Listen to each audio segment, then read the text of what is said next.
Greetings, Commanders! Welcome to Kerrash Landing, the Elite Dangerous Community Show. I'm Commander Crash. Joining me tonight is Ryan Greetings. and Dave.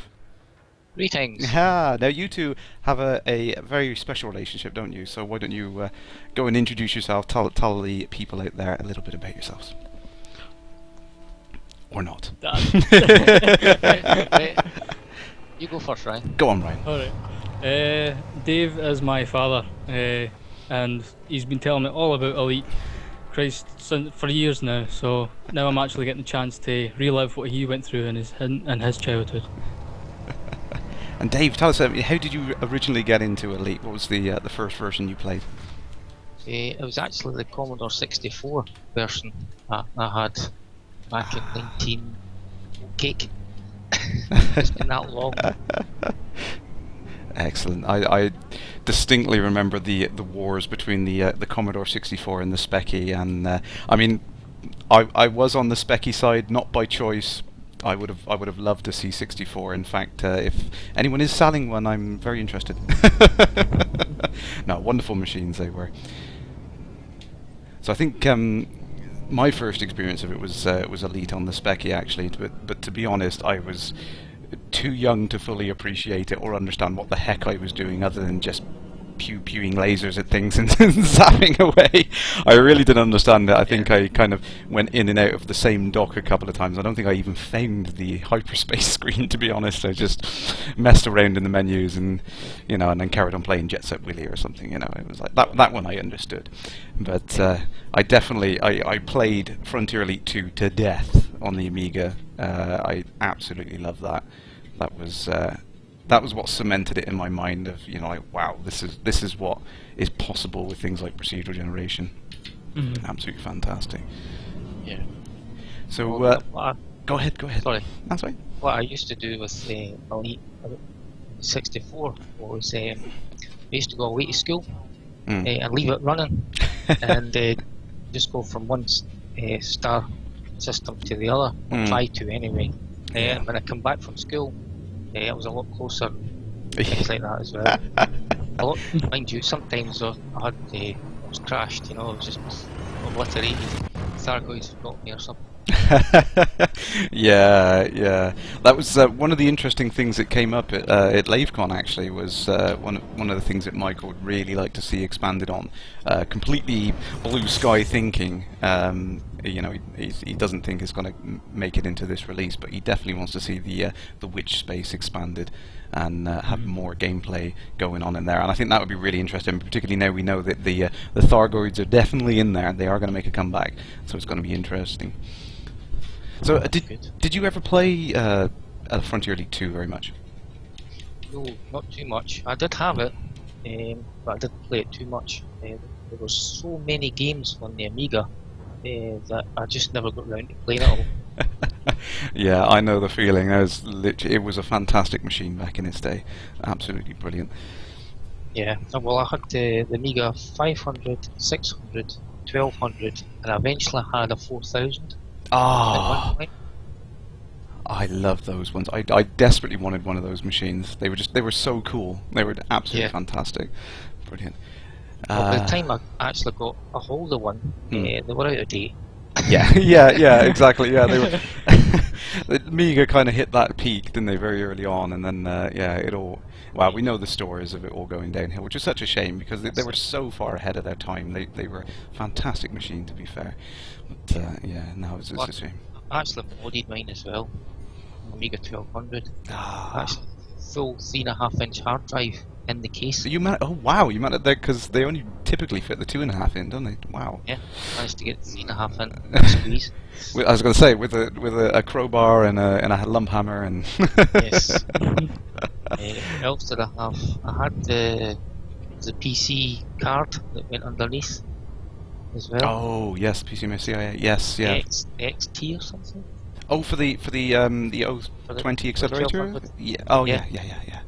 Yeah, they were fantastic. I very nearly upgraded my Amiga. I got to the point where I wanted to get this upgrade. I saw the O20 for the Amiga 600, and it was something like £200, £300. It was ridiculously expensive, and I saved up the money for it. And then that summer, a very, very kind person gave me a 386 that they were upgrading from. They just gave me the whole machine, monitor and all. It was worth quite a bit of money back then, and I used the money instead to upgrade it to something close to a Pentium class machine, and that's when I made the jump. And it was literally just as Amiga started to dissolve, so I jumped ship at the right time, I think. There. Oh yeah, definitely. Oh, I'm being interdicted. We've got a quick question there. Not a question, no. Gilsoy, have I seen the new newsletter? I've seen the solar flare effect. Have you guys seen that? No, I've not seen it, no. Oh, I've seen it on the Twitch, no, sorry, Twitter. I didn't realise there was a newsletter out.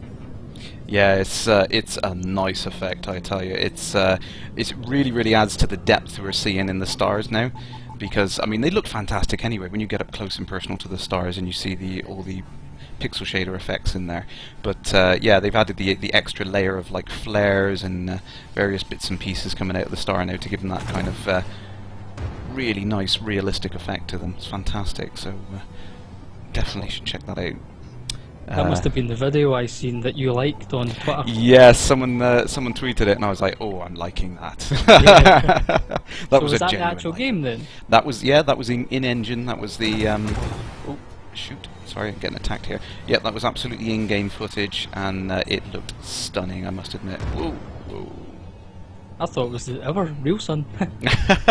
It was impressive, wasn't it? I must admit, they Yeah. really. It's surprising how just adding that little bit of extra kind of makes it pop. Because when we had the early space stations we saw, they were very, very visually appealing, but in some places they looked a little bland. Then suddenly, in this last version of the beta, the space stations had this whole layer of detail added into them, and it's the same thing again. That kind of incremental, iterative development of the graphic style. And incoming missile. Boom. There we go. I got him.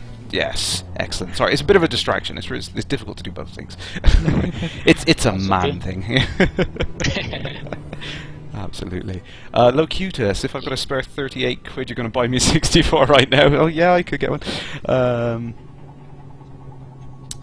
Gilsoy, thank you for the follow. No problem. Thank you for the follow.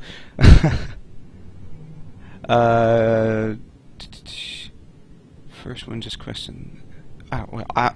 Just a question. Am I a Star Trek fan at all? I'm more of a Trekkie than a Star Wars fan, but I'm not as much as a Trekkie as a lot of people out there. So I often get outclassed with my knowledge of Star Trek. Interesting fact, actually. About 2 miles up the road from me now, there are rumours that they are filming some scenes for the new Star Wars film. Which I'm determined to go and accidentally walk the dog nearby at some point. Right.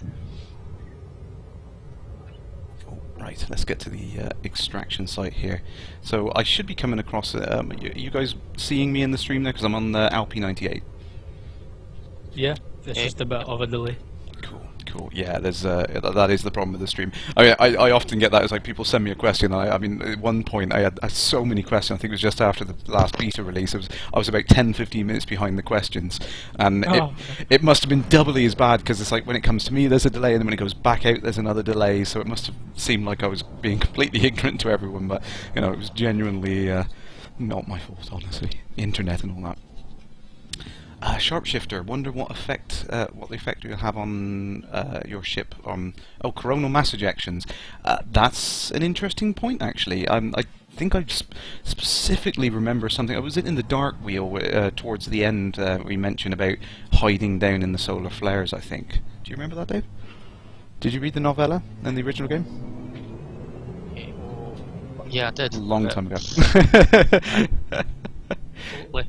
Yeah, and I think there's something in there. So yeah, I'm going to be interested to see what sort of effect those parts of getting near to the star, getting hit by a solar flare or something. Will you be able to, dive underneath the effects and the stuff you see on the stars? I think that's going to be really interesting to see what you can do with that. I wouldn't say is instant death. I mean, as much as the particles coming out of a star are nasty, I mean, with the shields we got on these ships being able to deflect most things, then I don't think they're really going to be, complete instant death. I think it would drain your shields, I imagine. That would make sense. It would make an interesting gameplay element when you think about it as well, because you would have that opportunity to go and hide near a star, and oh yeah, missiles are cheating. They're It would too be easy. cool if they had a module to fit in your ship to withstand the damage. Yes, yeah, something, because I mean, if you're going to be scooping, then you're going to want that extra little bit of protection, aren't you? Yeah.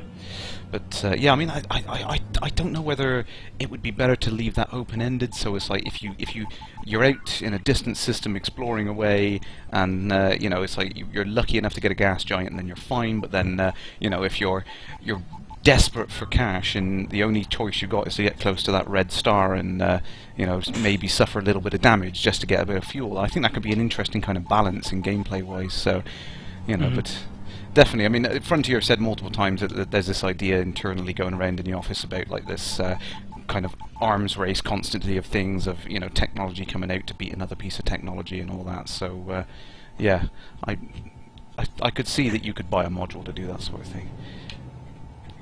I can't find any more pirates. I'm gonna have to be a pirate myself, I think. Couple of questions coming in. Hang on. Gilsoy, what is my favourite ship? I assume you were talking about Star Trek there, judging by the earlier question. What is my favourite Star Trek ship? That is a good question. Probably the Enterprise D with the 3 nacelles from the future in the episode that escapes me at the moment. That was really cool, because I grew up knowing that ship well, and to see this kind of souped up version of it was quite nice. It's probably my favourite one. Tequil there. According to the Centurion Herald, Crash has joined Neon's pirate gang. Yes, I did a little testing last week, or a couple of weeks ago, I think it was now.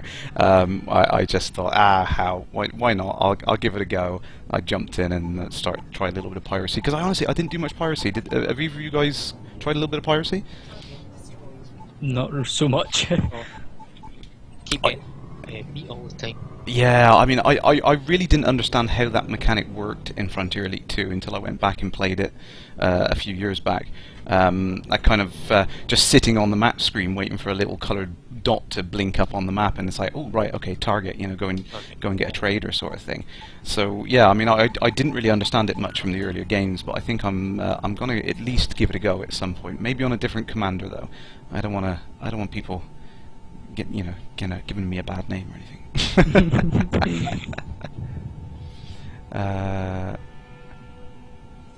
Psycho Cow. If I was to streaming bedtime clothing, I could be the pajama commander. Thank you, Cow. Greetings. Nice to see you. Bless. Yes, I should probably say at this point in the show, actually, that the show is sponsored by Dockers. You should definitely go check that out if you don't already know what it is, because somebody has to empty your load. I love that tagline. I haven't got the mug on me. I'm really pleased I got the mug. Thank you for that, by the way. No, he's clean. Let's get in. I think this commander's having a bit of a fight here, so I'm going to give him... What? He's shooting at me. I haven't got a bounty? I have no bounty? What? Oh, I think it was a couple of accidental clips, I think. There we go. Yeah, never mind. I'll let you off. See, I found that my issue I've got with the Cobra is the weapons. Like, if you have fixed weapons on the very wingtips, they're very, very like widely spaced out, so it's hard to hit things consistently with both lasers. It's a bit of a pain in the backside. So I've been toying around with the idea of setting up primary and secondary on left and right, and then kind of heating up one laser to the point of near death, and then heating up the other one to see if that would work. And bounty. Gotcha. It's a grand bounty. So I didn't see that commander. I think he legged it away into Super Cruise. I did try to save you, but we got close. Never mind. Psycho Cow, who's on tonight? So we have Ryan and Dave. Who Dave has done what I've done to many, many people, is convinced Ryan to get into the game, play the game. It's the best game ever. And I mean, there was a nice tweet by David. I don't know if you guys saw that earlier on. David Braven put up a tweet saying there was a nice piece from the Mitani. Did you see that? Yeah, I did. Yeah. Yeah. And you know, it's like that was my immediate reaction. Is like, this is what I've been telling people all the time. It's like they come out of it and it's like, this is the best thing we saw at E3. It's like, I told you so. I told you so. You know, it's like, oh dear. But no, some people they just never learn. Right, Doolittle wanted. Let's get in there. Okie dokie. I'm going to catch up on the. Oh, apparently you have a good sexy Scottish voice, by the way. Gotta love Psycho Care. Okay, Dobbo. what one? Brian or me? Well, we kind of know what the answer there is, Dad. No, I don't know. You're old enough now.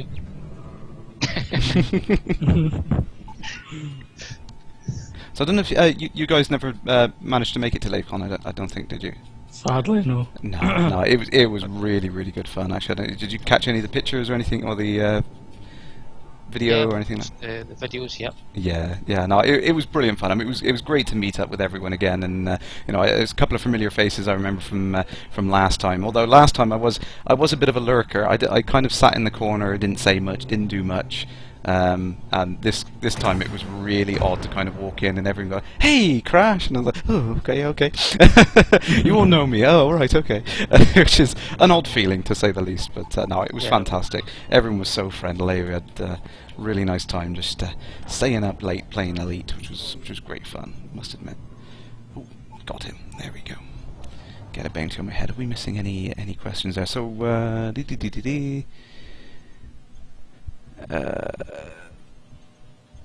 Tequila. Oh, and that's a question for Psycho Cow. Danger Mouse, yes, we were just talking about the new solar flare video from Frontier. Like we said, absolutely fantastic. Adds a real layer of depth to the stars. It already looked fantastic. I can't wait for that to go in. And the problem is with this game, there's so much eye candy that I just end up kind of sitting around just staring at things, and I get shot in the back. You know, it's just you know, it just happens all the time.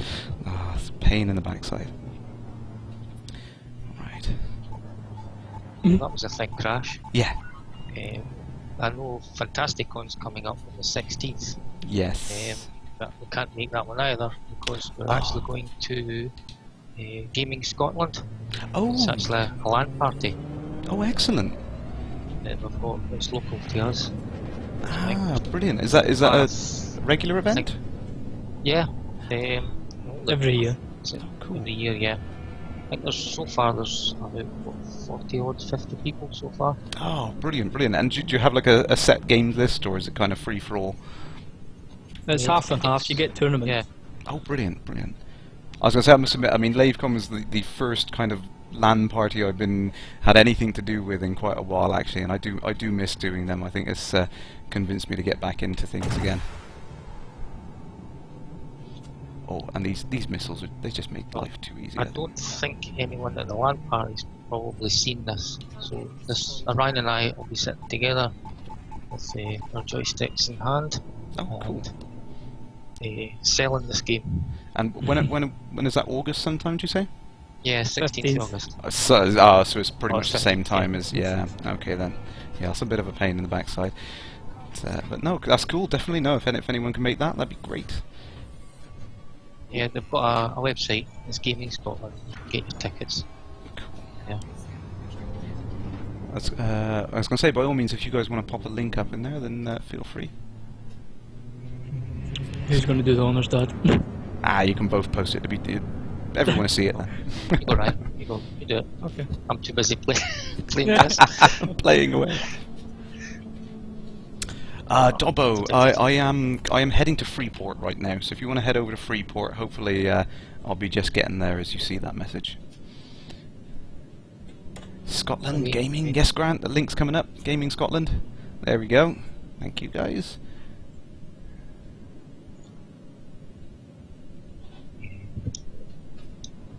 Oh, I think they're heading out to the resource extraction zone, so I'll hold off on going for a while, because I think everyone's coming there. Let's head back down in. So, Ryan, you've had a little time to play Elite then, or have you been kind of basically going to your dad's house like every chance you get? Most of the time, yeah. Whenever he's off, I've been saying, can I come round? And have you seen any of the original games to compare? Yeah, only on YouTube though. I haven't actually had a proper shot of playing the original or Frontier 2 or whatever. I mean, that's good. I mean, you're coming at it from completely fresh mind. I mean, how do you find it at the moment? Just kind of, obviously it's limited beta, but what we've got at the moment, I mean, how do you find it? Oh, breathtaking, to be honest. Compared to most games out just now, you know, there's every game now is getting media core, so it's to see something like this, it's a big milestone, I'd say. Yeah, absolutely. It's I mean, I just love the freedom. I mean, that was the thing that kind of struck me in the original games. Yeah. It's one of the things that just stuck with me. And you know, for the last 20 years, I've been going on about it's like, oh, with today's technology, if we had a new Elite, they could do this and they could do that. And you know, it was always the thing that I compared other games to. You know, now we're finally getting it. It just seems too good to be true that we're going to have, you know, an entire galaxy to play in. It sounds insane. You know, near on impossible. But I mean, they can see that they are doing it, and it is starting to come out in the mix, and I'm getting attacked. You can tell when I'm getting attacked because I start to struggle. But yeah, no, the detail that we've seen already in the current version, and the fact, you know, that everything's getting layered on with more effects, like with the solar flares and whatnot. It's just going to be breathtaking just to explore this. You know, even before you add the layers of gameplay on. So it's, you know, I can't wait for the game proper. And have you played any kind of like cooperative style play at all? I don't think so, no. Either. No, it's kind of difficult at the moment because obviously the grouping system's not going to be available for another couple of weeks. But when that does come into play, obviously it's going to become more apparent. Now, I've kind of been lucky enough. Like at the moment, we're just trying to arrange to get a couple of other players coming in, which are in the chat. I've been lucky enough to get matched up on the same server as people that I know, and I'll tell you, it is a whole different experience, and it is so fun. It's really, really enjoyable just to kind of bump into someone you know, and you've got them on the headset, you can talk away to them. Being able to kind of coordinate attack, work together to, you know, to get through pirates and things like that, and it is great fun. It is just as fun as I thought it would be. So I can't wait for the full-on grouping system to go in. It's just going to be amazing, I think. Is that something you guys would consider playing together, maybe? Oh yeah, definitely. Yep. The hailing system reminds me of Star Trek, just way too much.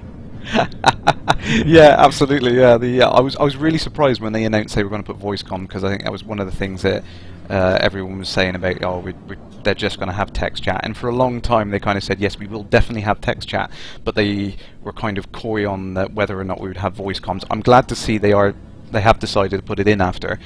I think it is kind of an important feature in this kind of this era of gameplay. You know, everyone kind of expects it. You know, it's nice that it is going to be optional. You know, you won't need it. I think that's an important thing, because you know, players. Oops, I'm flying in completely the wrong direction now.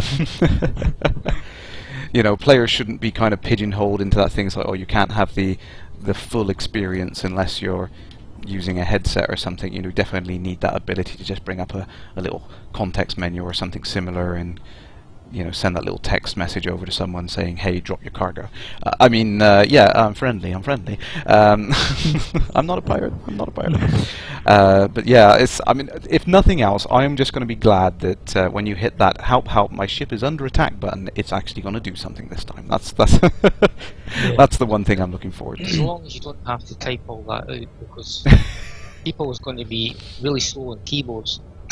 Yeah, and I think what the plan is they're going to be like a bunch of kind of common options built in, so you can just kind of pick them. You know, you can pick like distress or you know Mayday, or it's just going to be a bunch of options. There's going to be free-form text that you can punch in, I think, but I think for the most part you can just kind of pick from a bunch of menus, which I will probably end up using the most, because it'll be something I can bind maybe to a keyboard button to scroll through a set of options quickly, just say, you know, hey, I'm friendly, I'm here to help, sort of thing, or you know, some message like that, because obviously I'm gonna want to bump into people randomly as well and kind of help out with things. That's one thing I really enjoyed from games like World of Warcraft, just wandering around, bumping into random people and kind of helping them out. It was much more fun than just kind of going around killing each other just because you're right next to me, sort of thing.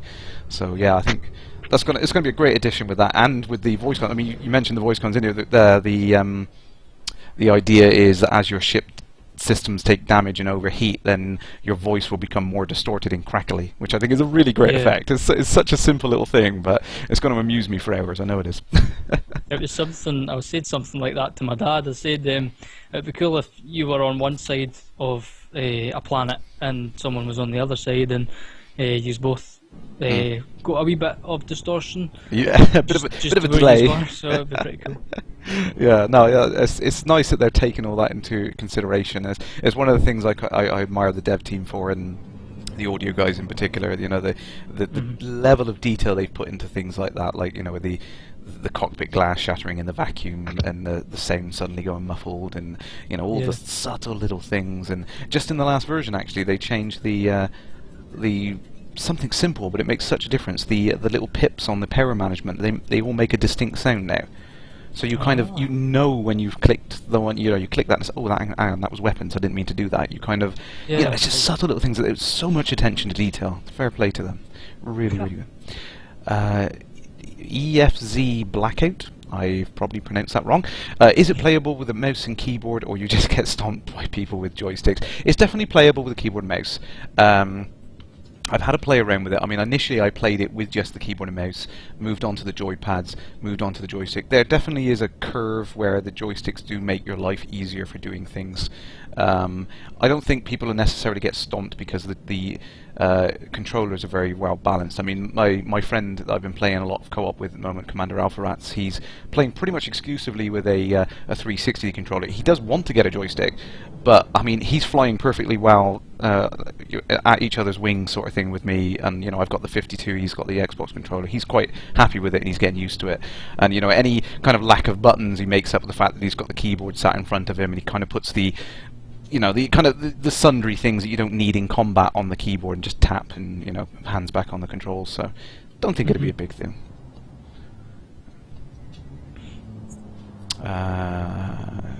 Cool. I think that's cool. Top of that. So let's just get clearance on there. So I'll start with Dave. Actually, what is the most fantastic thing you've seen in the game? The most memorable thing you've seen in this game so far? Well, I would probably say it would have been when Ryan and I were sitting right up the back end of a hauler, and it just warped right in front of us. We're only about maybe 10 feet away from the back end, and that actually shook. Must be, you know, and it was poof, and then the trails just went away into the distance. Yeah, phenomenal. I think I'd have to concur with that. I mean, I was late to the game seeing that, because I not often in a situation where I can see other players fly around, but when I was playing co-op with Alpha Rats the other night, he did that, and I just watched it, and it is a fantastic effect. It's such a subtle thing. The ship suddenly just hits light speed and just zooms away from you instantly. It's reminiscent of kind of a Star Trek effect. I think very realistic effect. And Ryan, would you say the same? Oh yeah, definitely. Oh, I should have seen our faces. Yeah, it is. It is surprising. It's like a heck of a thud, and then suddenly it's like, whoa, geez. Yeah, it looks absolutely fantastic. The other thing is, what I've tended to do now is sit in the spaceport and just sit there on the pad and have a look around, and actually sit there for a good 10-15 minutes watching people come and go. Yeah. Brilliant. It's quite atmospheric. I think that's one of the things I've said all along. I mean, you know, in the recent years, there's been this push for making games more realistic, and the problem is with that is people kind of think of that as graphics. It's all about the graphics. You know, you make a game more realistic, it has to look photoreal. And I think they've been missing the trick. I think that the word that everyone should have been using is we need games to be more believable. You know, we've kind of got to that point where graphics is good enough that you kind of accept it as being real. But what we need now is things like this, like you just described, this idea of this port feels alive, it feels like things are going on, it's a believable universe with activity and other characters just going about their day doing things. That, for me, is more immersive than it looking shiny. You know what I mean? Yeah. Mind you, shiny helps. Shiny does help, yes, absolutely. I can't. I wouldn't have spent a ridiculous amount of money on a graphics card if I didn't believe that.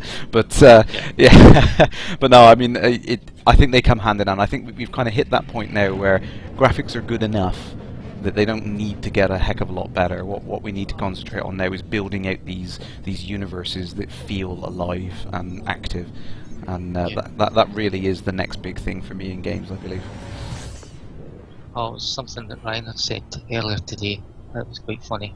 See, when you actually fly into a spaceport and you're flying towards your pad and you've got the tower in front of you. Yeah.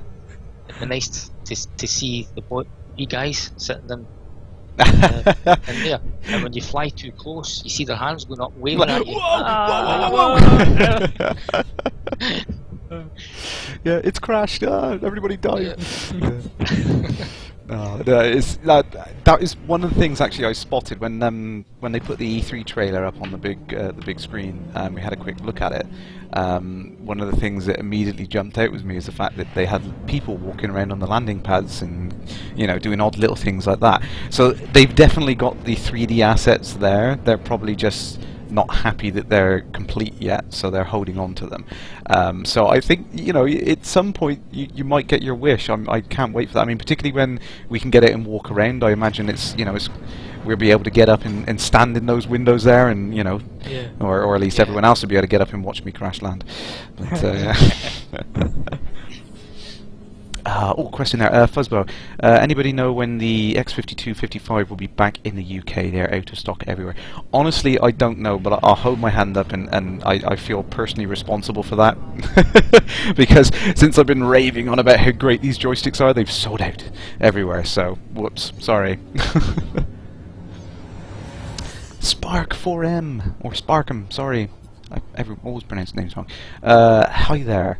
How fast can you dock with your engines and flight assist off?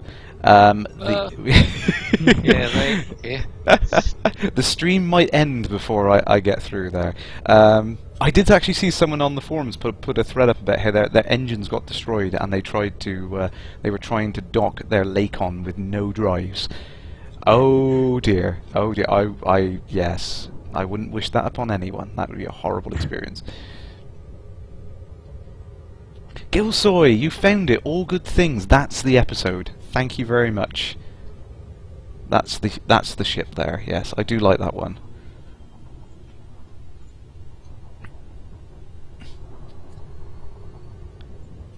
Oh, slow down. I'm still trying to get used to this acceleration curve on the Super Cruise. I think it's good because you definitely need that ability to get up to speed quicker in the larger systems, but I rather embarrassingly about 3 times skipped past a planet on the Saturday morning at LaveCon with all of the Frontier devs watching, which was it's like being given the keys to a Mercedes and saying like, yeah, go park it, don't scratch it. Yeah, in front of an audience. Yeah, that was nerve-wracking, and I screwed it up. But there we go. I think Michael Brooks will forgive me. There's Commander Dobbo. Greetings. Let's flash the lights. He's in a Cobra. So people will notice that my credit balance has gone down from the obligatory 8 million, which I had last time, down to about 800,000 now. So yeah, I've been testing thoroughly. Yes, messing around with lots of different loads out, which is not profitable. Right, I have no idea what to do with Dobbo. I suppose I'm going to go ahead and bounty hunt, and we'll have a look around. It's Commander Willis in an Anaconda. Let's have a look what kit you've got, sir. Beam lasers, pulse lasers, multi-cannons. And no plasma accelerator. Now, I was lucky enough. I don't know if you guys have seen the plasma accelerator yet. Have you caught a glimpse of it? No, I haven't.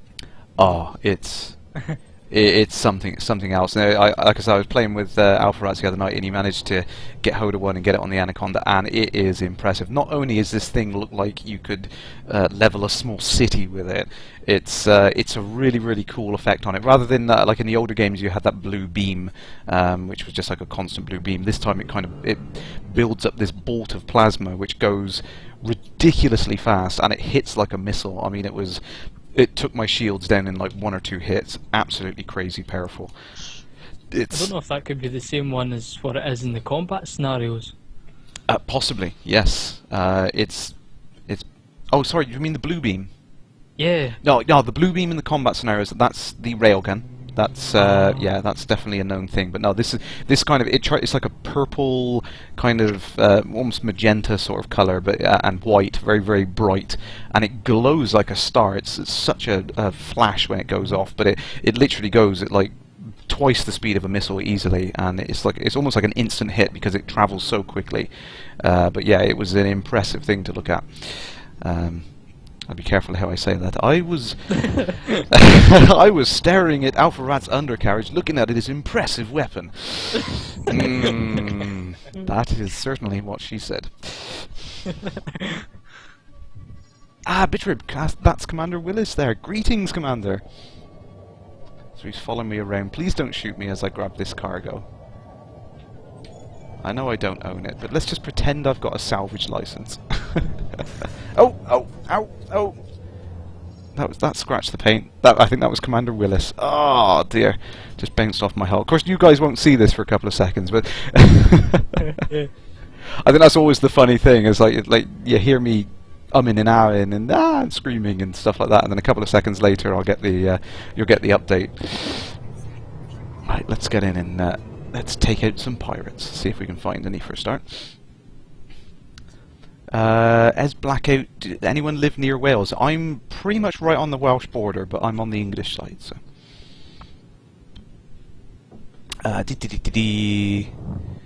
Dobbo, yes, I see you now. Fiery Toad, yes, the plasma accelerator is awesomely cool. I tell you what, if Dobbo is watching, I'm going to follow him around a second. If he wants to super cruise out, we'll try and catch some footage of watching another ship super cruise away, actually. Where is he? I'll just send him the message.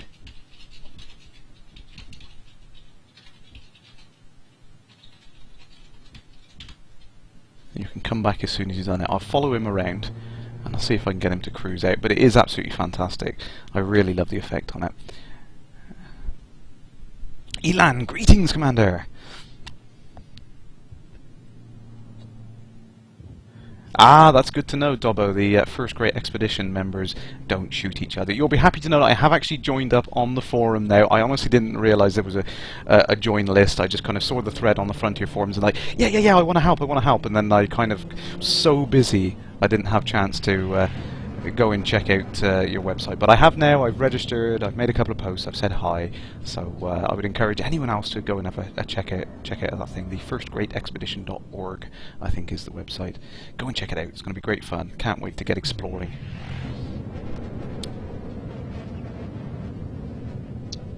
Ah, Blackout, you're part of the Welsh gaming community. They do 100-man LANs. Oh my word.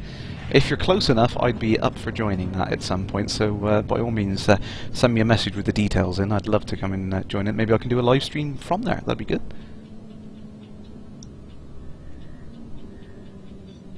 Aha, thank you very much. Right, I'm just following Dobbo now. I'm hoping I'm not so close that I'm causing him to to take it, because you obviously you have that the charge factor is interrupted by other ships, don't you? So I'm kind of hoping I'm not interfering with his engines charging too much. He's about 3 kilometers out, so I'm hoping that it's come on, I'm sliding sideways at maximum rate. Go on, come on, Dobbo, please. I really get the impression that I'm interfering with his drive here. Woohoo! I've just seen an anaconda. Oh, where was that? On a warp. Oh, did he just warp away, did he? Yeah. It was Commander. Oh! Gone in an instance. Yeah. There he is, blinked away. Unfortunately, I couldn't get very, very close there. You saw that sudden flash of light and then the trails of smoke left behind by the thing. It is kind of, it just makes me think Back to the Future, I must admit. Yeah. It really is. For me, that's what it just screams Back to the Future. If it just kind of, if there was a little bit of plasma and it just kind of lit up with a bit of ignition behind it, that would look really, really cool. Oh, Willis. I wonder if Willis can do it, because he won't get mass lock from me.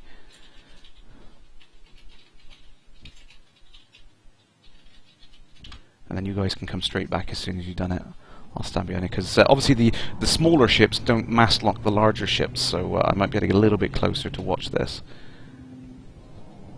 But it is fantastic, I must admit. Really nice effect. I mean, I can't wait until we can start slaving our drives together. Have you guys seen the proposal on that? That's a new one. The what? Sorry.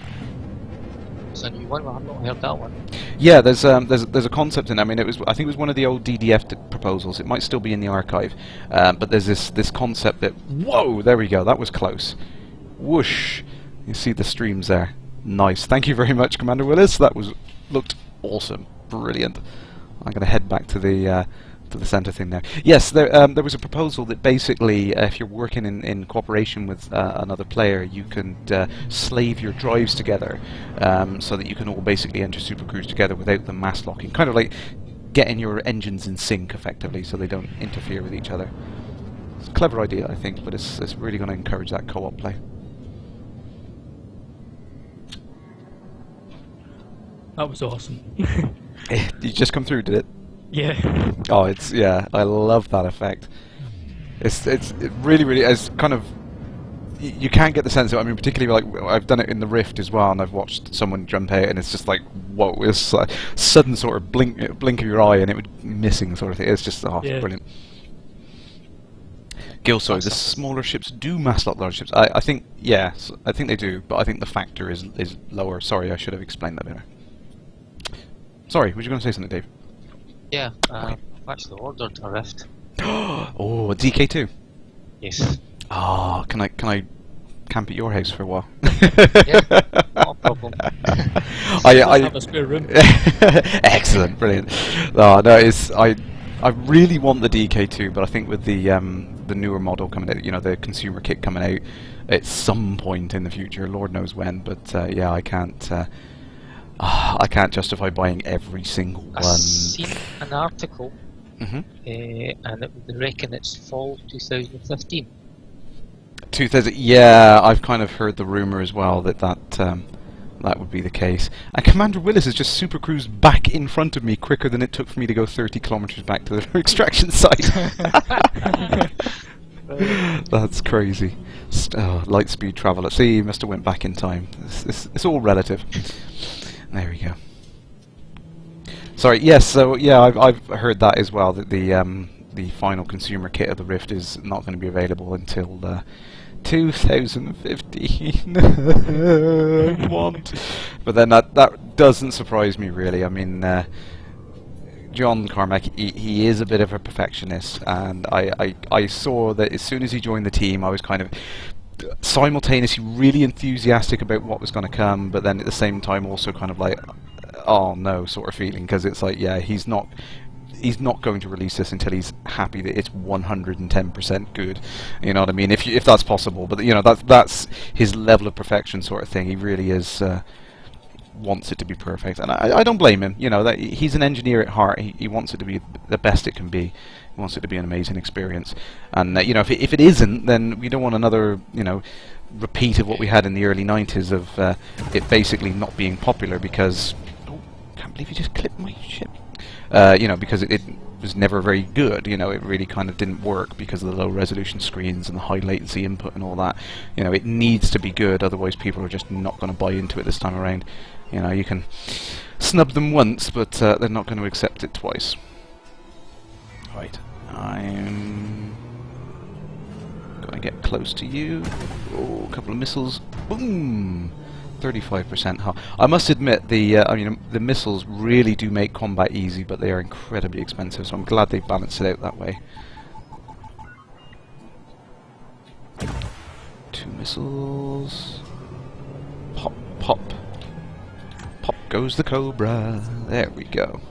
Excellent. I also said to my dad a couple of days ago, it'd be cool if you could get armoured plating.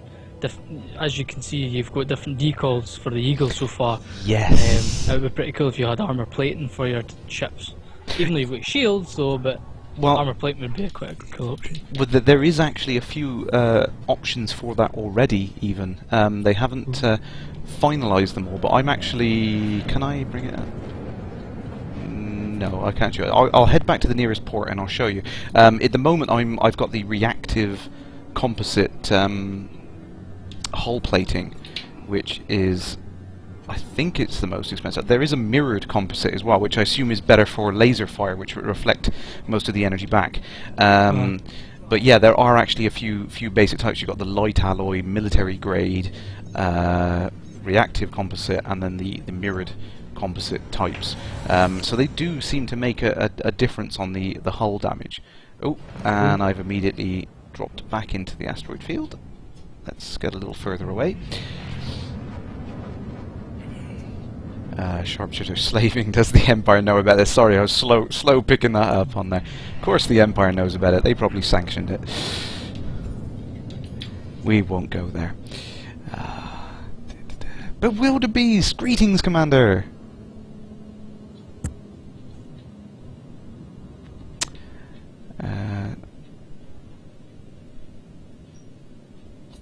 There we go. Oh, Bewilderbeast, you went to the BAFTA talk with David. Awesome. Yes, I'd like to hear about that. Probably a good point for me to say, actually, that if oh, bear with me.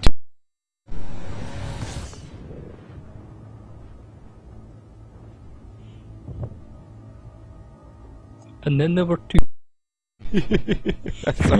Sorry for that. Yeah, I had a minor issue with my kids then. Never mind. They're okay. They're fine. Yeah, I should probably say at that point, actually, if anyone does actually want to come on the show, like you guys are tonight, then they can just send me a message. It's always great to have people on. Actually, I love chatting to the community and getting involved with all the things like LaveCon and whatnot. It's just, I mean, it's nice to hear other people's stories about how they found Elite. And I mean, how did you guys find the Kickstarter? Actually, did you kind of just browse around on the internet and find it one day, or what? How did you find out about Elite Dangerous?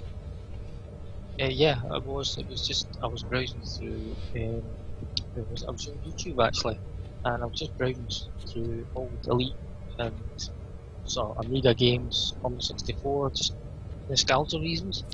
And I came across this Elite Dangerous, and I think, all right, okay, what's the score? Clicked in it, I thought, ooh, Kickstarter for this, blah blah. Right, cool. I just didn't have the money at the time to get the alpha. Yeah. I wanted it, but Missy said no.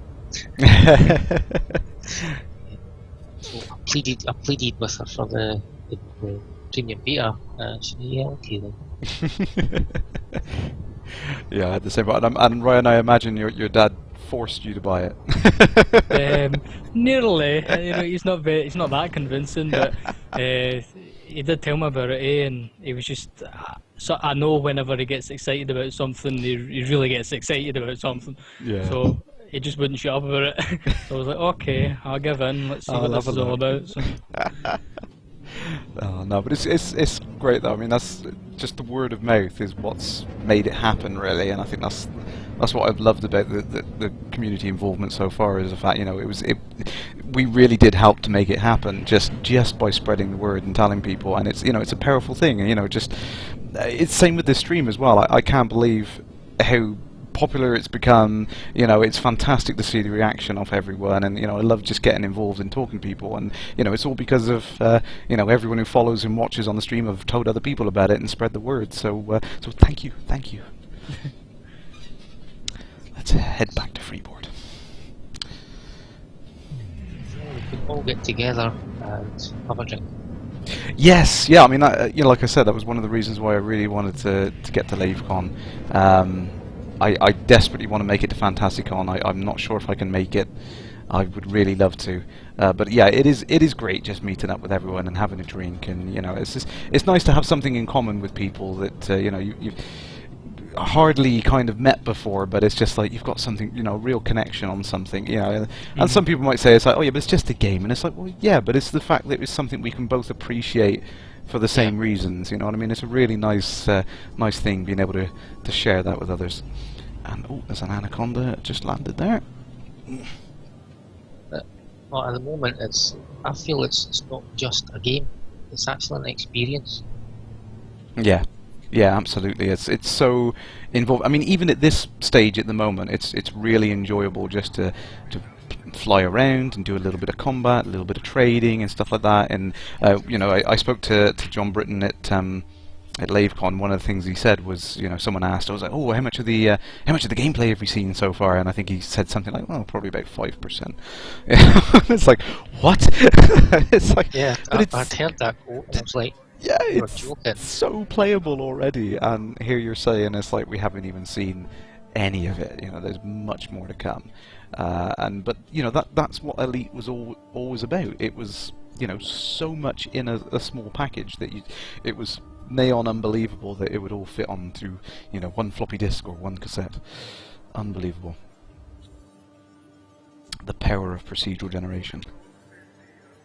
Yeah. And that was, yeah. I mean, that's always been a big draw to me. Actually, is the procedural generation stuff. I mean, I'm a bit of a geek when it comes to things like that. I do like my technical side of things, and you know, the whole procedural generation thing just blew me away, and it really got me into developing at an early age. I'm gonna swap my lasers because these are useless. That's Commander Willis just saying that if you want to look at the Anaconda, he's in Freeport. Oh, he's just landed in Freeport. Excellent. I'll just launch and I'll have a look around. I thought I saw one coming. I've just arrived at Freeport. Oh, cool. Excellent. Let's come back onto the surface. Wildebeest, did he say some interesting things about the DK2 and how DirectX 12 will help with the necessary frames per second? No, I haven't seen that, but I know that DK2 has got a lot of optimizations for multi-threading and things like that, because a lot of the issues you see with games these days are they tend to be completely CPU bound, which I've noticed on my machine side by side with AlphaRat's. He's got the exact same graphics card as me, but he's got a newer Core i5 processor. Now, whilst they effectively have the same compute performance, you can tell that his Core i5 kind of copes better with the multi-threading. So in Elite, I notice he does seem to get a more consistent, smoother frame rate. So yeah, I think things like, you know, the multi-threading elements coming into DX12 are definitely going to make a difference. It'd be really good for the guys at Frontier as well, because they've got a completely custom DX engine. Then going over to DirectX 12, they should just get those benefits with pretty minimal work. I think. I hope there's nothing too bad. Sorry guys if I'm putting you out on a limb there. Wild speculation time. But yeah, I mean, the thing is with the DK2 is they really are pushing for a high frame rate to get that good experience. It's just one of those things that Carmack's demanding in the quality of it. I mean, you know, 60 frames per second is a high target to hit. You know, if they push that any higher, it's a little kind of difficult to reach that in a lot of games these days. You see the consoles, you know, most of them trying to either hit 60 by dropping the quality, or you know, saying no, we can only hit 30 and maintain the quality on. So yeah, it's a tricky one. It's really tricky. What did I miss on there? Bewilderbeast. No, I did not see the mildly sensationalist Eurogamer article today. No, I did not. I'd be interested if you want to post a link to that. I will have a look at that though, or you can describe it. Oh, Willis has got his weapons out. Oh. Sun's out, guns out, as they say. Who's coming? Is that Dobbo? Is that Dobbo? Might be Dobbo. Yay, Commander Dobbo. So I'm up for suggestions in the chat. Actually, I'll hang about here for a second. If whatever you guys want to see in the chat, we'll go off and do a little bit of exploration or something.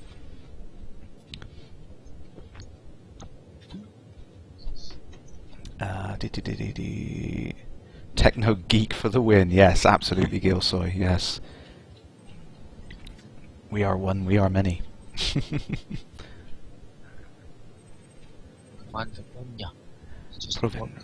Oh, are you near Freeport at the moment? Yeah, I'm actually outside, but I don't think I'm on the same server as you. Ah, maybe we've got swapped over then. Maybe. Provendrum there, the Eurogame article looked well balanced compared to the comments thread. Yes, yes, we never read comments threads. There's some seriously maladjusted types out there. Rightar! Greetings, Commander! I still don't know what the article's about though, so if anyone wants to just give me a heads up on what the article was about. I assume it was about Elite Dangerous. Commander Slithy Toves. That's not you, is it? No. You just hyperspace out of there.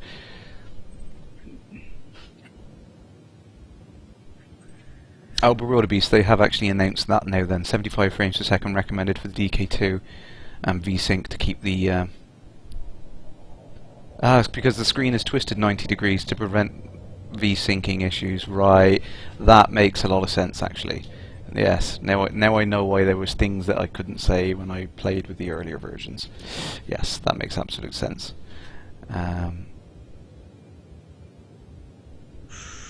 Oh, that was close. Oh, Just getting the feed through. Dan, the publisher man. Evening. Oh, you'd like to see a voice attack docking at Anaconda. Unfortunately, I don't have anywhere near enough credits to get an Anaconda, but I do have voice attack now, and it's great fun. Although with my constant banter on the stream, it makes it difficult for me to chat away and talk to voice attack, because it gets very confused at me nattering away at things.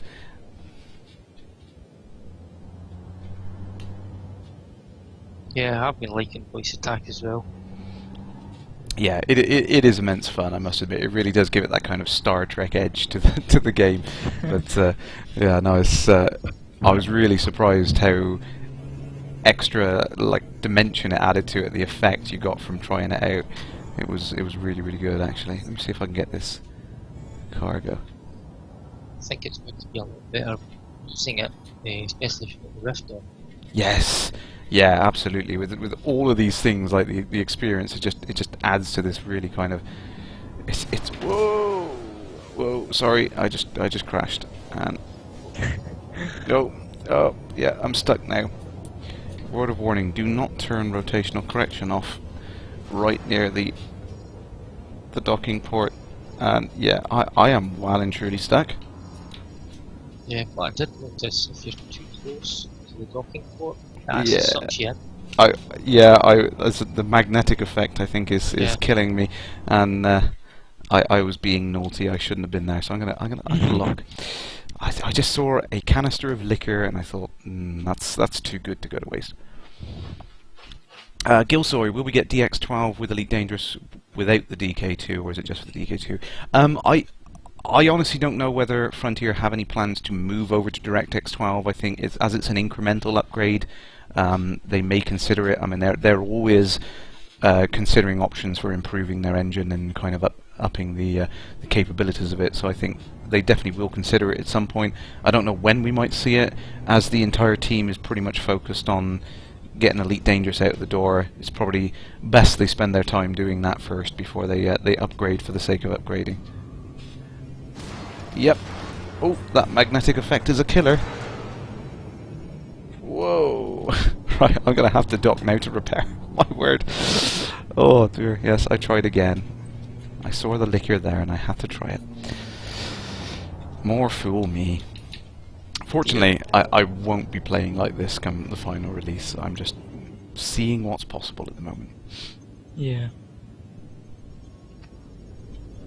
The cattle grids got me. Is that what we're calling them now? The cattle grids, is it?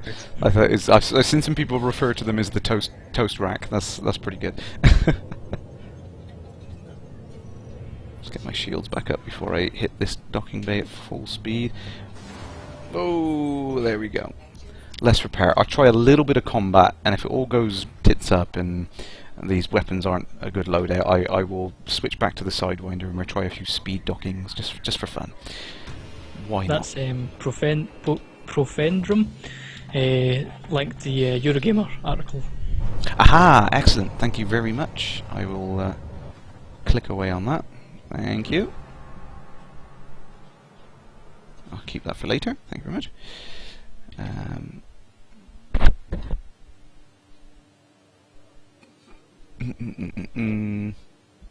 the publisher broke. Beer, yes.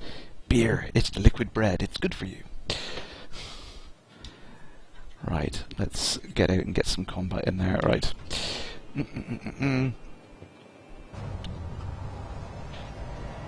Yeah, looking at the DX12 stuff that they're saying, I take it we're going to have to upgrade our graphics cards again.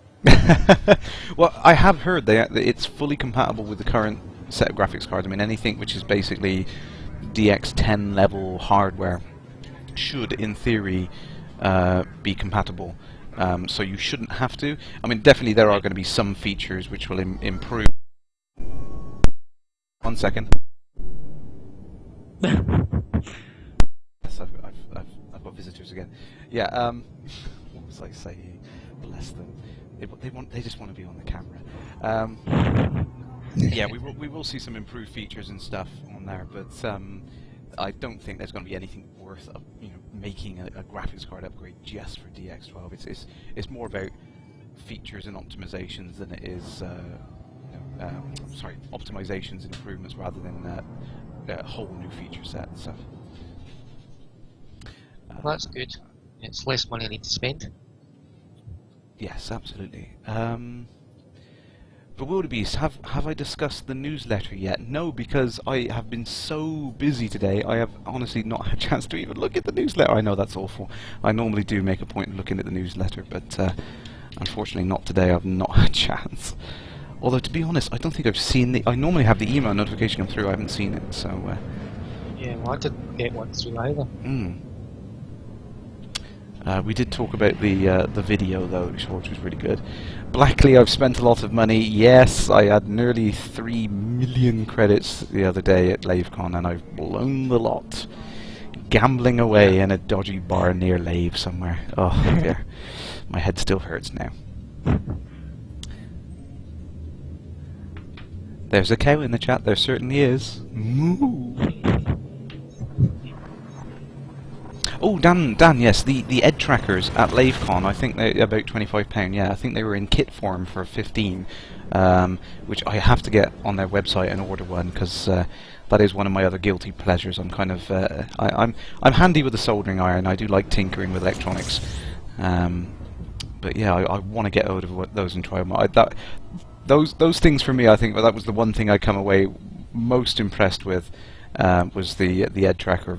Very, very low latency, smooth and responsive head trackers for like peanuts, basically, compared to other kits. And they were at least as smooth as the Oculus, if not better. Really, really good responsiveness on them.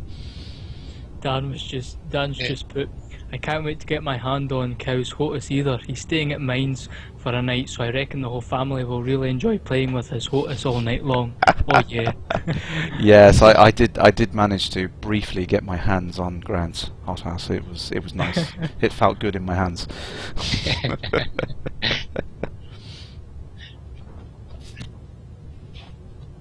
Oh, there's the Ed Tracker one there. Thank you very much. Yep. Thank you.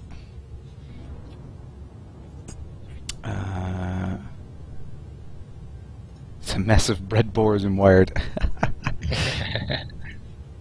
That's fine. We like DIY hardware. It's awesome.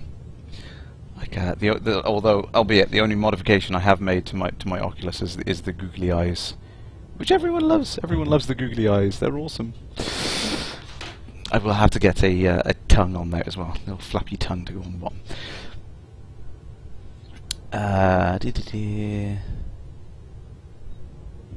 Yes, John Whitehouse had a pretty nice HOTAS as well. HOTAS. Yeah, sorry. Yes. Your wife enjoyed it, Dan.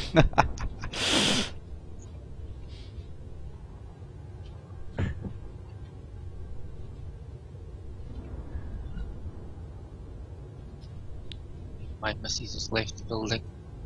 Ah, it's elite all night then. Get the beers in. If only. Yeah, see, that's the thing I'm worried about. Is like, yeah, will I get enough time to really play Elite the way it deserves to be played? You know, it's one of those ones. It could be a time sink, but when I look at my Steam listing and see the time that I've spent on games, yeah, it's kind of embarrassing. Yeah, I'm glad in a way that Elite doesn't track your time, because it would be a very, very large number, I think. Bewildergeese. So, Bewildergeese, sorry. Tonight's guests, we have Dave and Ryan, otherwise known as Dave, otherwise known as ePilot007. Come on, get into this high intensity zone. I didn't actually tell anyone I was going to Erin in 2 for the high intensity zone, but probably for the best. Gives me a head start. Oh yeah, that's the thing too as well. Mark's asked, does your tattoo still hurt? Tattoo, yes. Yeah. In case no one saw it on Sunday, I'll briefly put it up. There we go. It's not painful anymore. I'm officially the. There we go. Yep. Can everyone see? I belong to Frontier now. I've been branded. Yes. I'm part of the merchandise. I will say actually, I asked for permission first. I got permission off Frontier for that because you'll notice it is the new digital kind of logo that was going to be used for the ranking systems. So yeah, I asked for permission first before I went away and did something really stupid that I wouldn't be able to get rid of if I wasn't allowed to have it. To put it that way. Yeah. It's not stupid at all. Oh, fire groups. Oh. Yeah, because I went and got one, but it was an elite one. I'm not allowed to get an elite one. Oh. See, my wife did say to me, she said, you know, it's like, are you going to go get one? It's like, she's been nagging me for like a couple of years, like, go get one, because she's got a couple of nice tattoos, and she said, oh, you should definitely get some, and she kept saying to me, it's like, you should get something important, get something that means something to you, and I was, okay. You know, it's when you come back and it's just like, oh, did you get the kids' names or something? I was like, no, look what I got, look. Yeah. Her face was a picture. I'll say that. No, bless her. She was quite supportive, to be fair. What with the Skyrim one? Oh, excellent, brilliant, like the Dragonborn symbol. Yeah. Ah, excellent. Yeah, I did check. Like I was saying on my Steam game account the other day, I did notice I had somewhere in the region of 170, nearly 180 hours on Skyrim, which is a lot. But I've seen people with higher. I think. Yeah, go on then, because shock us. Well, between the missus and I think I locked up 450 hours. 450. Yeah. Oh my word. Okay then. Fair play. That's impressive. And I've still not completed it.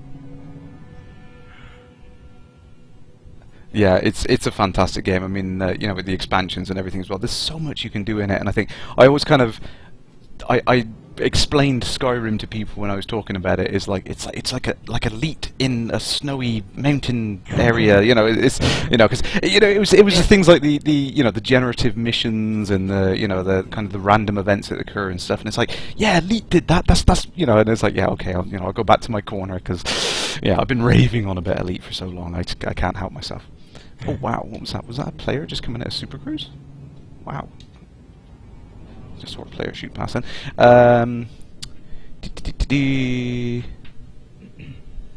Anything new in the Q&A? No. Togbots. I'm not sure what we're going to see in the next 2 weeks. I'd like to see a couple more systems go online before standard beta. Just some simple things. Maybe the fuel system would be a nice one to see whether that's working the way we all thought it would work in the DDF. But fingers crossed. I mean, it's not a lot of time. It's 3 weeks. No, 2 weeks now, isn't it? Until the 29th?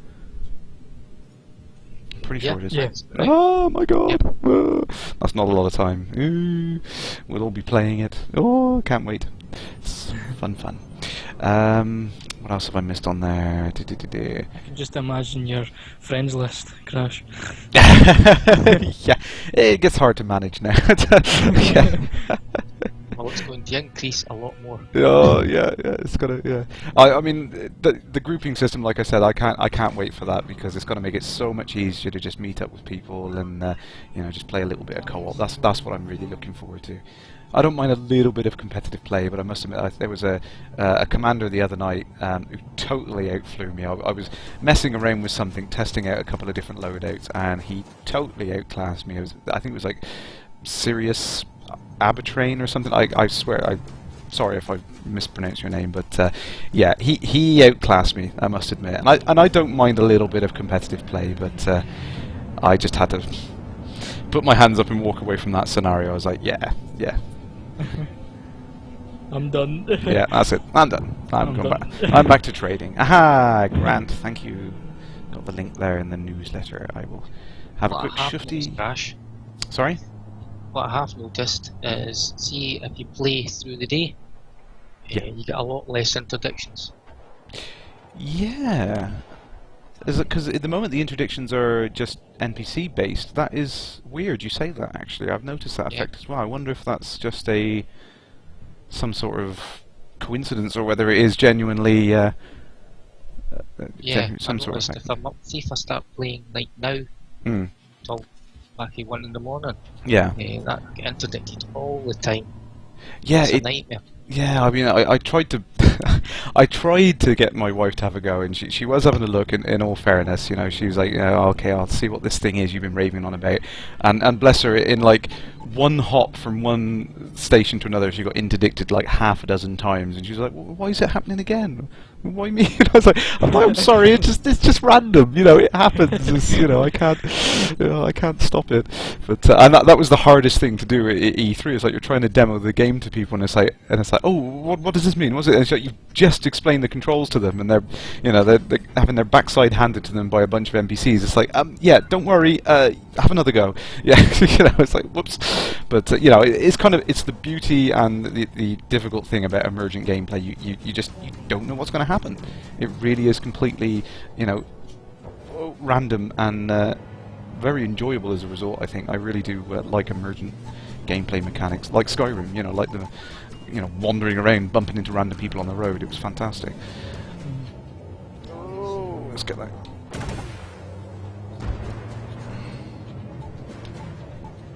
Let's get this anaconda down.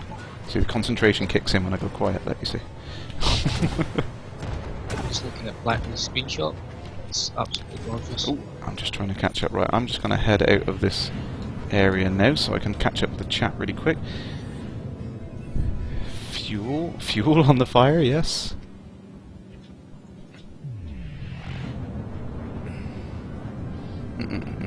Will the stations give us a discount on fuel if we can buy a certain amount of cargo for them? I don't know about that, Sharpshifter, but there has been a lot of talk about the idea that as you work up the ranks of the trading system and you get a good reputation, then you will start to get commodity discounts. So, you know, maybe you'll get the same thing going on there as you build up a reputation. Atomica, you've spent... Oh, Atomica! Greetings! I know who that is. You spent 680 hours on Skyrim. Oh, my word. Oh, dear. Yes, it is scary. It soon goes. I mean, I just noticed the other day I went over 200 hours on Kerbal Space Program, and I single-handedly hold Scott Manley responsible. If you're listening, it's entirely your fault. You got me addicted, but it's a fantastic game. Really, really good game. Have you guys seen that? I've seen it. I'd like to play it. Oh, it's brilliant. It's well worth getting. I mean, I know it's like still in like a beta phase at the moment. They're adding features in. The latest newsletter I was reading about was they were going to be adding in like more of a system for the career mode and everything. Really, really good fun. You know, it's got that nice little edge of humour to it with the little bobblehead characters constantly getting blown up because they're basically zero safety measures, but it's really, really interesting as well because it's so accurate. You know, you have to think about every aspect. The number of times I've sent a rocket up, forgot to put a solar panel on it, for example, and the battery just dies within a few minutes, and I'm like, oh. And I've got a very expensive piece of space junk that I've just got into orbit. You know, I was like, damn. You know, so it is unforgiving in that respect, but it's great fun. I mean, really, really rewarding when you manage to do something like, you know, dock your first two pieces of space station together. It's like, yes, I did that. I made that thing. You know, it's really, really great. Bewilderbeast, you sent in a 4K screenshot, but you didn't get featured. Oh, that's a shame. That's a shame. I know they was running a competition for it. I'm not sure if I've missed that now. I've just been interdicted as well, which is probably not a good thing. Let's have a quick look. It's an eagle. I should be able to take him. Let's have a go. Yeah, I'm not familiar with this loadout. Is the problem? I literally just tried it out. So let's give it a go. I really need to get subsystems in. Aim for the power plant. Come on, there you go. Gotcha.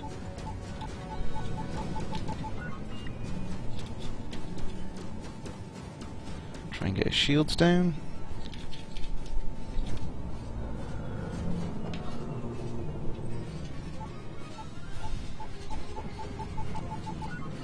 Come on, just get your shields down low enough to get a couple of missiles in.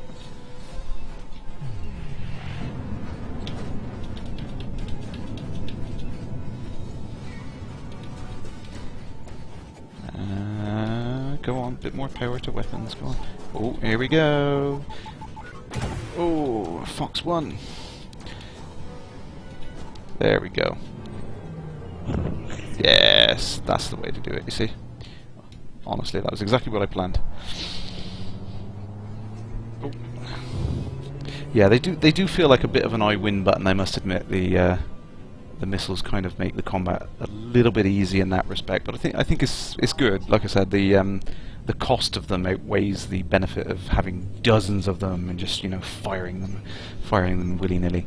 I definitely wouldn't be using them a lot if I were keeping these credits, but obviously we're going to have a stat reset. So I'm taking it going to be starting from 1,000 credits all the time. yeah. I mean, I don't know whether that's the plan or not. I know back in the Kickstarter, kind of the description and kind of the history of the game, it's always been that kind of like start off with 100 credits. That was always how the game was proposed, sort of thing. But yeah, I don't know whether we're going to see 100 credits as the default, whether we're going to see 1,000 credits as the default. Obviously, some Kickstarter backers have got different levels that they can start at, so maybe we'll see players choosing whether or not they want to start at 100 credits. I definitely want to give it a go at being at like the hardest kind of starting point and just seeing how far you can get. It's going to be interesting. I don't know what I'm going to enjoy the most, to be honest, because I remember playing Frontier Elite 2 and starting off with that very, very meager amount of credits. It seemed very hard back in the day, before I fully understood the game, when I was playing it on the Amiga. But like I said, when I went back to it last year and started doing the live stream again, and I kind of went in and I realised that, yeah, I can sell all of this equipment and downgrade everything and get more credits, and yay, there we go. I've got a good starting point, but it's just made the game harder. But I get the benefit of more credits, sort of thing. So I think as long as we've got those options to do what we want, it's going to be great fun regardless. Yeah. How are we looking on there? Bewilderbeast, will I do a Kerbal Space Program special stream one weekend? I can certainly do that. I will try and sort out as soon as I can. Maybe not tomorrow, but I will try and do a Kerbal special for you guys, as you asked so nicely. And as it's possible for me to do it more often now, thanks to all you lovely people out there who've donated and pressed that button underneath. Thank you, which I still can't believe. It's crazy, but I love you all. You're fantastic. Just quickly try and catch up on questions before I slam into this planet. Quick.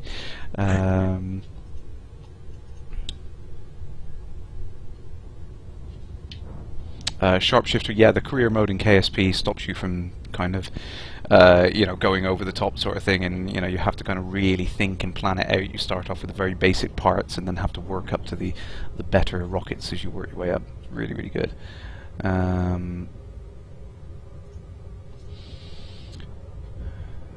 Tizdar, I missed that. What did he say?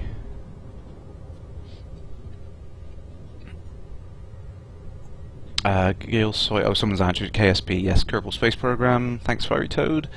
Oh, Fiery Toad. I just realised you were on here. Hi there. How's Hazel? How's she doing?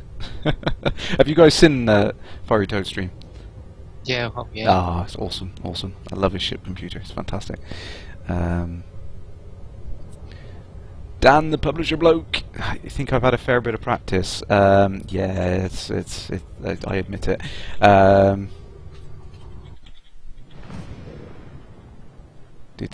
Oh, sorry, I thought you had a question there. Dan, the publisher man. Yes, I've got a donation button on that. Oh, thank you. Oh, thank you very much. That's very kind of you. That's awesome. It's just mind blowing to think that everyone's nice enough to donate to the stream as well, because you know it's helping me to do more things. I'm hoping to run a couple of competitions or something like that. Maybe get some signed prints from the guys at Frontier or something to give away and things like that. But it's all things that I can do because you know I've got the donations coming in to help pay for things. I've now registered the domain crashlanding.com, which is awesome. I'm working with a friend to get a proper website set up, so it'll be easier to find all the previous streams and stuff. And yeah, it's hopefully get it up there on the page rankings on Google so people see Elite. I don't care about myself. I don't care about anything like that. Everyone should be looking at Elite. Don't look at me. Look at the game. You know, that's what it's all about. I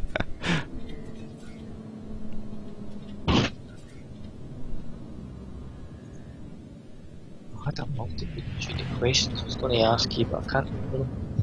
What's that, sorry? I had a multitude of questions I was going to ask, but I can't remember them.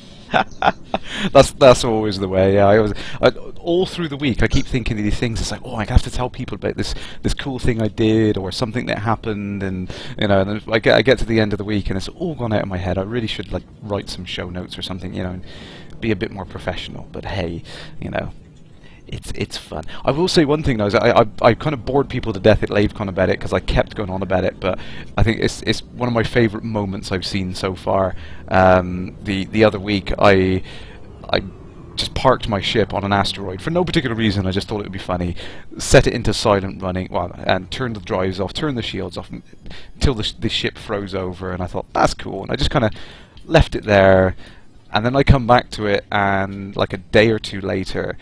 And it was exactly where I left it, frozen over, generally exactly the same position on the same asteroid. It didn't kind of jump somewhere else in the instance. It was exactly where it was, and it kind of cemented, like you said earlier on, this idea of it being an experience rather than a game. It really did kind of make me feel like, you know, I was like a story. I was weaving this story for my character, and this was, you know, one of the things I did was, you know, rested on an asteroid at one point because I was tired. You know, it was great. It was really good. Couldn't believe it. And I need to get my landing gear out. I'm taking it you quitted out the game. Yes, sorry, yeah, I rushed the explanation then. Yeah, sorry, I saved and quit, and then come back to it a couple of days later, and it was exactly where I left it, you know. Parked on the asteroid, yeah. Really, really cool. Dan the publisher. Go ahead. Sorry, I was going to think that could be a good idea when you're going from system to system in the full game. Sorry, I missed that. Sorry, if that'd be a great idea to land on an asteroid from system to system when the full game comes out. Yes, yeah. So if you went out exploring, you can just go and park up on an asteroid somewhere, and no one would find you because you just look like part of the scenery. And yeah, no, that's one of the things I'm really looking forward to with the exploration, is just going out, you know, just parking my ship up somewhere safe and being able to come back and everything. Yeah, I think that's going to be really, really cool. Dan the publisher man, he's screaming at me to do a speed landing, so I'll just swap out for a sidewinder and do a couple of speed docks just for fun. Seen the one you done at LaveCon, that was funny. Do you think I was slightly pleased about that? Yeah. I think because the thing is hard to get across in the videos. Like before that, we'd kind of been like an hour or so. I was helping the Lave Radio guys as officially timing it with everyone, and I think it was James Viger. He got 46 seconds, which was an impressive time, and there was Hugo as well, got a fantastic time as well in 40-something seconds. It was really, really quick times, and I was genuinely convinced. I was like, yeah, that's a really good time. I don't think anyone's going to be able to beat that. And then someone just kind of turned around and said, it's like, oh, Crash, you haven't had a go yet. And I was like, oh yeah, all right, then I'll set it up. So I kind of, you know, just got set up, got prepared, and I was just sitting down, and then I think it was Chris Fozzer, and he turned around and said, does everyone want to see Crash, Doc? And it was like the whole room just got up and just come behind my computer. I was like, oh, no pressure, thanks guys, you know, thanks.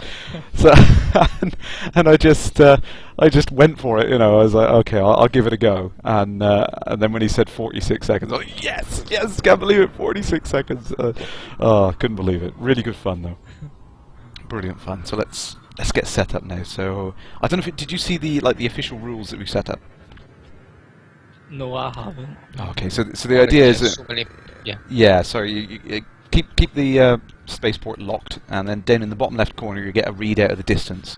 So you get up to 5 kilometers away, and then request docking, and then basically go for it. You know, count to 3 and go. So.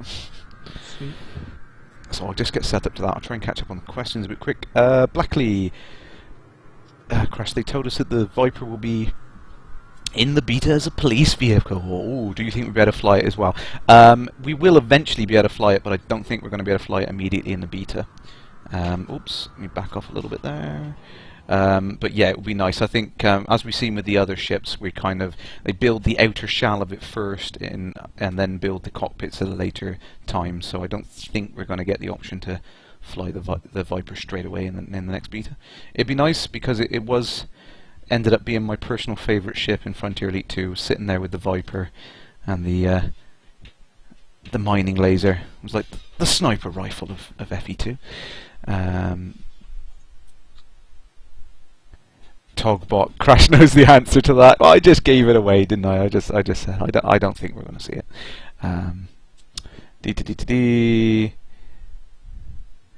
Togbot, does Hazel have a role in Space Engineers? Oh, I need to check out Space Engineers. That's another good one there.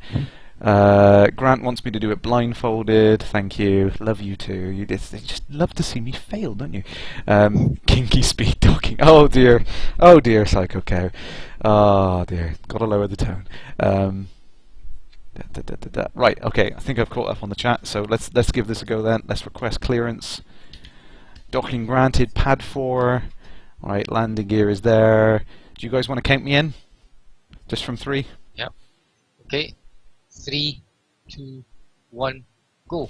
Right. Oh, this is. Oh. Oh, let's give it a go. Of course, you guys will see the update in a second. Oh, crikey! Oh, right. Full power to engines. I forgot that. Damn, this is not going to be a good time. It's not going to be a good time.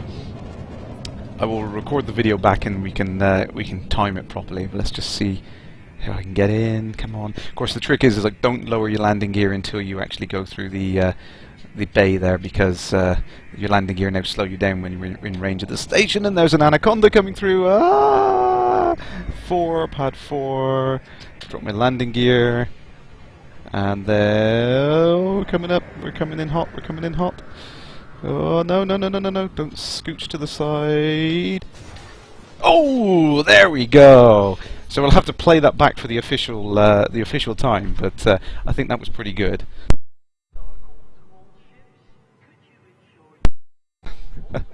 I had spectators, and I actually had live spectators. It was my little boy was just poking it around the corner then. I've got 34 seconds, but I don't know if that's correct. 34. That would be bloody good if it was. Definitely. I'll play that back in the video and I'll crop that out. It won't have the same final reaction though. What's that? A couple of people there saying 50, 48 seconds. Yeah, that was pretty good time. That was pretty good. Oh, Dobbo, you got to go. Well, thank you for stopping by. Thank you for demoing the Super Cruise to us. Bye, Dobbo. I think I've caught up with everything on there. That was actually, ironically, I think that was a bit of a smoother landing than my attempt at LaveCon, although the run-in wasn't very quick. So yeah, I'll tell you, it's not so much of a secret, but the trick that I did over, because I had a quick go at it with Adam Woods, the producer in E3, and he totally whooped my backside twice in a row. And I blame the nerves. So the nerves really got me. But yeah, he went straight into the maximum pips to engine, getting in the blue spot on the speed indicator, and going straight into a forward arc and around. I kind of just thought, well, I'll tell you what I'll do. I'll put it into full reverse, put on the flight assist, and try and do like a 180 spin around and go back, so I kind of pick up a bit of reverse momentum towards the station first, and it seemed to work. I mean, I kind of got through the port a couple of seconds before him, gave me a bit of an edge, but then I just cocked up the landing royally, so yeah, it happens.